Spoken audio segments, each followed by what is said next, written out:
For more on this metro price hike, which is just one of the factors driving up cost of goods and services in the country, inflation is a problem. It's hit a 6-month high for December. We welcome Professor Manuel Suarez-Mier, economist at residence at American University, and you also have a new title. Congratulations, Director of North American at American University. Welcome back. Good to see you.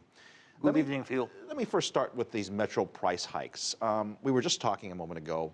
The average fare is roughly 50 cents. These fare price hikes, how serious is this going to be?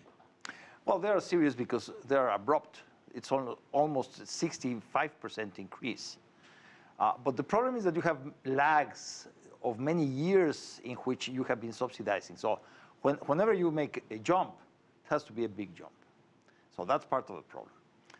The other part is that there's a big debate in the economic community as to what are the externalities that deserve a subsidy for the subway, because the city is financing lots of work for cars and vehicles on the surface, which create humongous problems of traffic and pollution.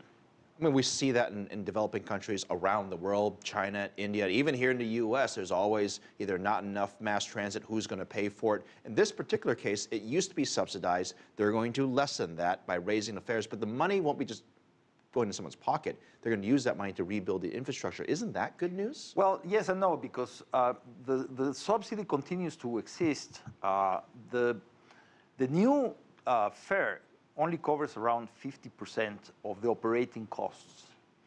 That means that all capital costs, which include investment in new lines, equipment, has to come from somewhere else.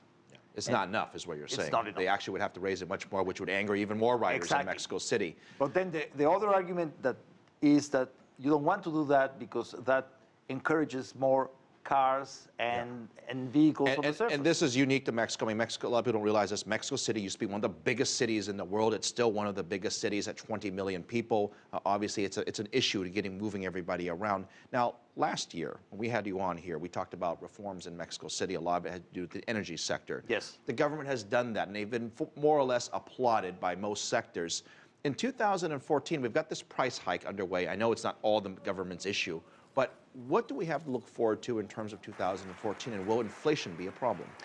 No, well, inflation, remember that inflation is always a monetary phenomenon. And if the central bank doesn't back up the inflationary impact of price increases like this of the metro, then it's a spike and it goes down. So we ended up the year within the bounds, the upper side of the bounds of the target of the central bank, which is 3% plus or minus 1%. Okay, so 3 to 5%. Exactly. Or, I mean, I'm sorry, 2 to 4%. Exactly. So this was almost 4%.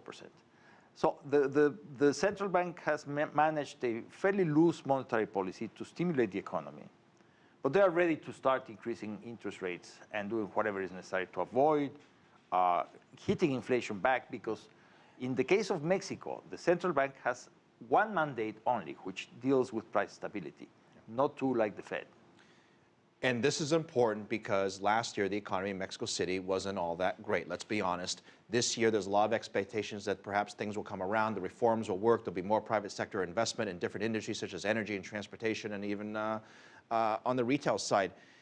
Should we be optimistic about Mexico this year? Is that the right feeling to have? Absolutely. Absolutely. I think that finally the government has settled down.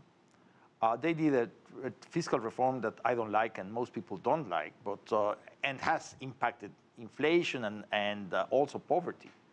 But for the most part, they have gathered enough resources to spend in this year, something they didn't do last year.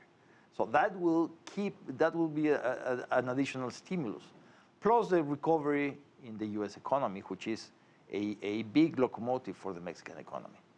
So there are some very bright spots. Mexico's automotive industry is doing very well. We are now the 4th largest exporter of cars in the world. Mexico is exporting more than 3 million cars.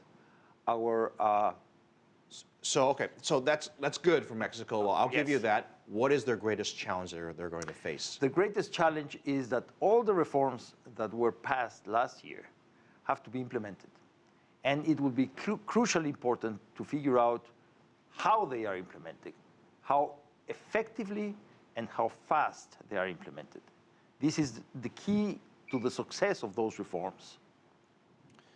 Professor and Director of North American at American University, Manuel Suarez-Mier, thank you very much. Always good to have you on the show. Thank you for your insights.